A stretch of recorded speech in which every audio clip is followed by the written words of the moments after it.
بسم اللہ الرحمن الرحیم، السلام علیکم۔ اس کا نام جبلہ بن العین تھا، وہ اسام کا بادشاہ تھا۔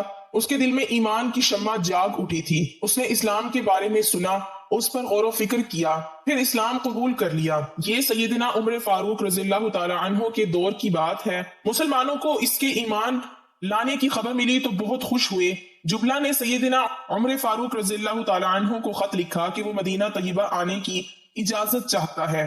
اسے اجازت دے دی گئی کہ تم مدینہ طیبہ آ سکتے ہو۔ تمہارے لیے وہی کچھ ہے جو ہمارے لیے ہے، اور تم پر وہی کچھ واجب ہے جو ہم پر واجب ہے۔ جبلہ اسام سے روانہ ہوا، اس کے جلوں میں 500 گھڑ سوار تھے۔ وہ مدینے کے قریب پہنچا تو اس نے شاہی لباس پہنا جس کے دامن پر سونے کی دھاریاں تھیں۔ پھر اس نے ہیروں اور جواہرات سے مزین تاج سر پر رکھا۔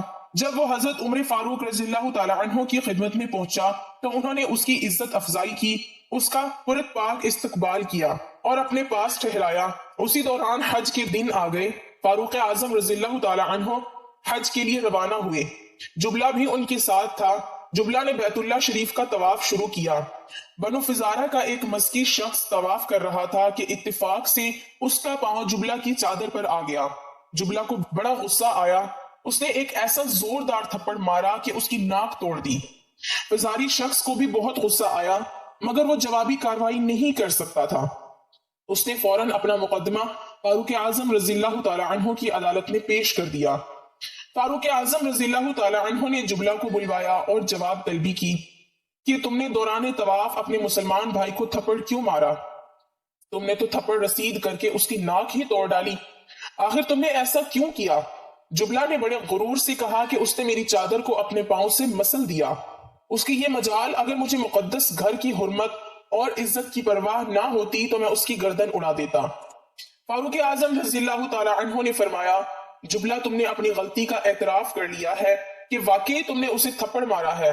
اب تمہاری نجات کے لیے ایک ہی حل ہے کہ کسی طریقے سے اسے راضی کرو، ورنہ جبلہ کے وہم و گمان میں بھی نہیں آ سکتا تھا کہ اس سے بھی بدلہ لیا جا سکتا ہے۔ اس نے فوراً پوچھا، ورنہ کیا ہوگا؟ ارشاد ہوا کہ اس فزاری سے کہا جائے گا کہ وہ آگے بڑھے اور تمہارے منہ پر ویسا ہی زوردار تھپڑ مار کر اپنا بدلہ لے لے۔ جبلہ کہنے لگا، اچھا تو کیا وہ مجھ سے بدلہ لے گا؟ میں ایک بادشاہ ہوں اور وہ ایک ادنا سا بے حیثیت آدمی۔ فاروق اعظم رضی اللہ تعالی عنہ نے ارشاد فرمایا، اسلام نے سب کو برابر کے حقوق دیے ہیں، تم اور فزاری دونوں برابر ہو۔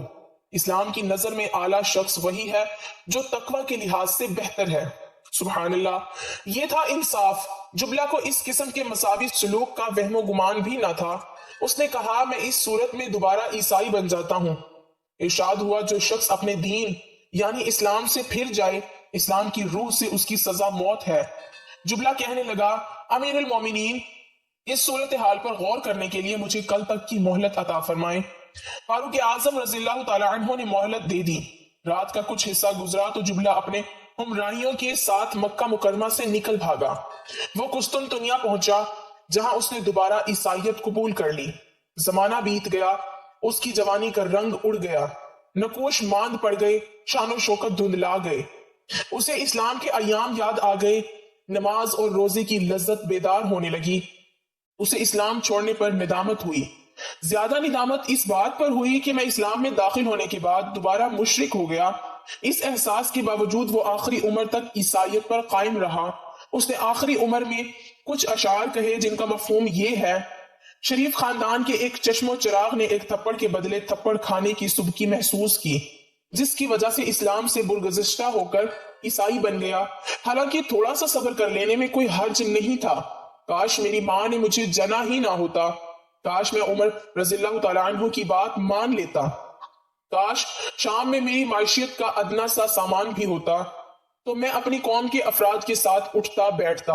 اب تو میری سماعت بھی ختم ہو رہی ہے اور بصارت بھی، مگر اس احساس کے باوجود اس نے توبہ کر کے اسلام قبول نہ کیا۔ اسے شرک اور کفر کی ہی حالت میں موت آئی۔ ناظرین، بعض اوقات چھوٹی سی غلطی ہمارے لیے بہت بڑا مسئلہ پیدا کر دیتی ہے، اور بعض اوقات چھوٹی سی غلطی کی وجہ سے ہم اپنے ایمان سے ہاتھ دھو بیٹھتے ہیں۔ اللہ تعالیٰ سے ہر وقت دعا گو رہنا چاہیے کہ اے اللہ، ہمارا خاتمہ ایمان پر کرنا، کسی چھوٹی سی بات کی وجہ سے بھی ہم سے ناراض نہ ہو جانا۔ اگر اللہ ہم سے ناراض ہو گیا تو ہمارے بچنے کی کوئی امید نہیں، نہ اس دنیا میں اور نہ آخرت میں۔ اللہ تعالیٰ سے یہ بھی دعا ہے کہ اللہ تعالیٰ ہمارا خاتمہ ایمان پر کرے، ہمیں ایمان جیسی دولت کو سمیٹ کر رکھنے کی توفیق عطا فرمائے، آمین۔